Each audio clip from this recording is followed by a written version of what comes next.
And that includes right here in San Diego, where many FAA workers had to show up to their jobs without pay. We want to bring in our Zara Barker with how the shutdown could affect travel. Zara. Phil, Christina, as you said, this is impacting every federal employee, and those with the Federal Aviation Administration are no different. Air traffic controllers are expected to show up to work, but they are not getting a paycheck, and that's impacting everyone, from those working at big airports like San Diego International to those working here at smaller airports like Palomar here in Carlsbad. When the government shuts down, airports stay open. Flight check 71 Lindbergh Tower, runway 27 cleared, low approach. As 11,000 FAA employees are furloughed, travel is not stopping. TSA agents and air traffic controllers are considered essential, and they must go to work without a paycheck until the shutdown is over. The air traffic controllers are on duty right now, although they're not getting paid.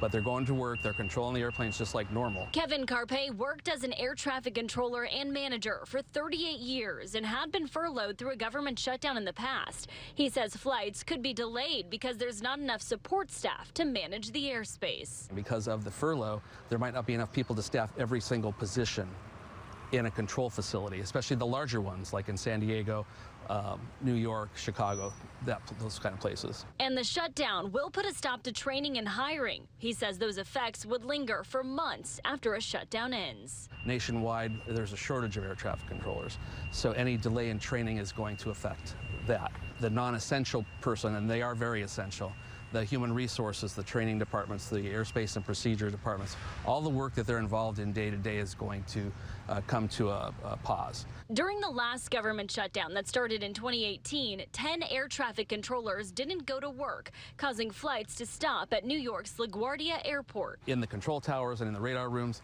it's safe. The controllers are coming to work. They may have to slow the system down at times. But that's just part of not having enough staffing in the first place. And these controllers are professionals. They know what they can and cannot handle. The impact may be weeks down the road, days down the road. Yeah, as you just heard, Carpe says these impacts may not be felt immediate, but it is something that's going to linger for months once this shutdown ends. He also says that air traffic controllers have been short-staffed for decades. Reporting live in Carlsbad, Zara Barker, Fox 5 News.